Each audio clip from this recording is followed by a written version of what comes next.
Hello everyone and welcome. My name is Lori McNorton, Floral Design Coordinator for Florist Review, and today I just want to share a simple technique on using some Design Master Color Tool spray with some hydrangeas. Hydrangeas happen to be my favorite flower, I think my #1 favorite flower. And right now with the autumn coming on, the hydrangeas are starting to turn into those beautiful muted colors, the greens and burgundies and purples and blues, and I just love them. But sometimes when you're wanting to use them in designs or in events, they can be a little costly.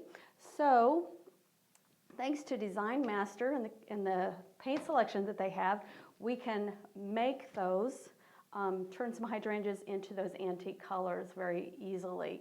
So what I'm going to do is kind of share the colors that I like to use to kind of get that antique look.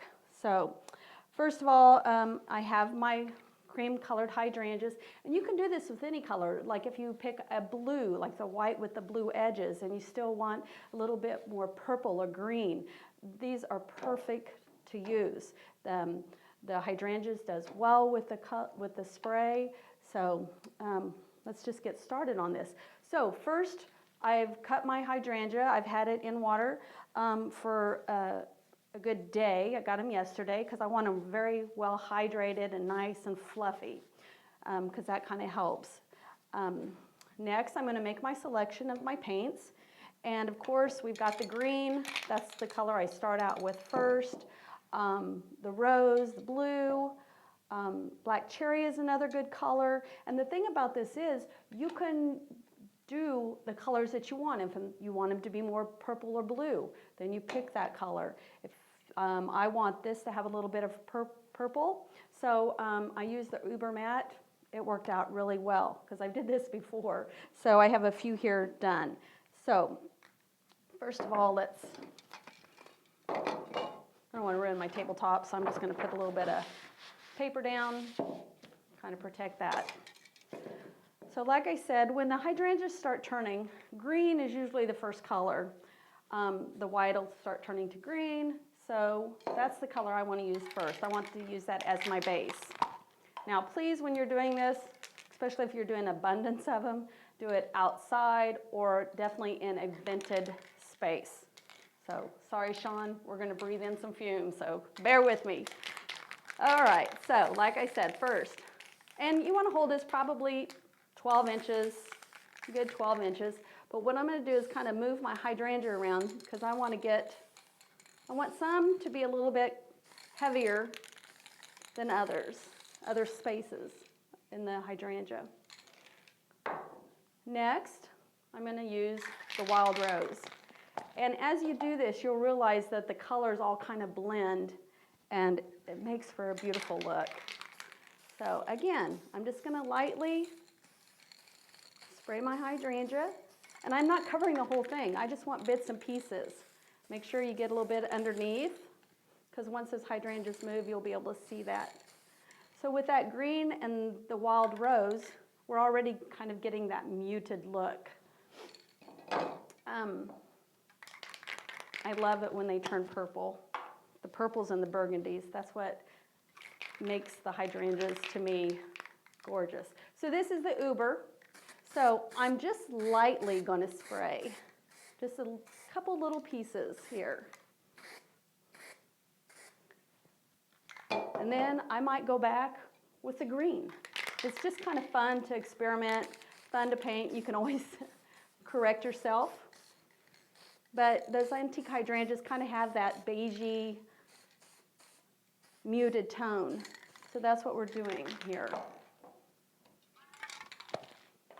A little blue.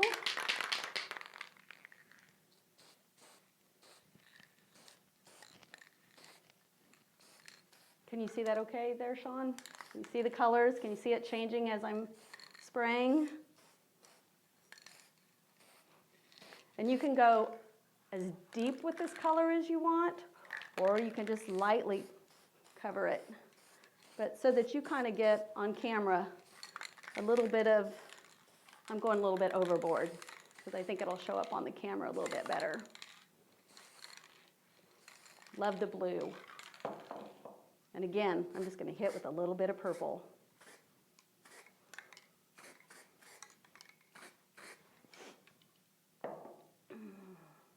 Love, love, love, love. Of course, I love the natural, but again, this is just kind of a way that you can get your hydrangeas to have that antique look at a little bit more affordable price. So next, the hydrangeas also, they dry really well. So what I like to do is just take my hydrangeas, leave them about 12 to 15 inches. Let's cut this down just a little bit more.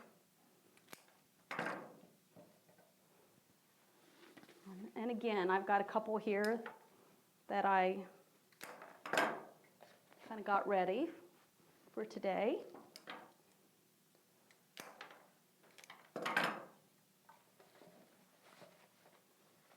And there you have just a beautiful vase of hydrangeas, which to me, this is plenty. This is enough. If this were on my desk, it would make me happy every day.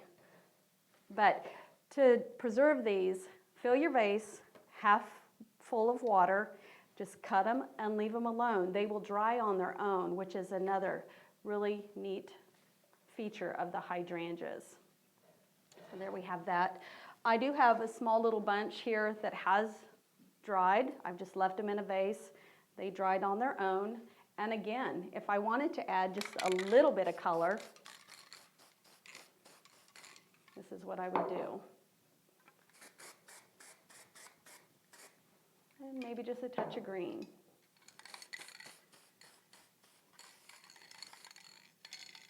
Put that in a wall basket, leave them alone, and aren't those pretty? So there you have it. Very simple technique, easy to do. Again, make sure you do it in a vented area. Sean and I are breathing in fumes right now. But I hope that this helps. And, you know, experiment with all different colors. The Design Master color tool has all different colors that you can use to make these gorgeous hydrangeas. Before we go, I just want to send out to all of our friends and family that's been affected by Harvey. We're thinking about you here at Florist Review. All of you be safe. So until next week, have a great day and thank you.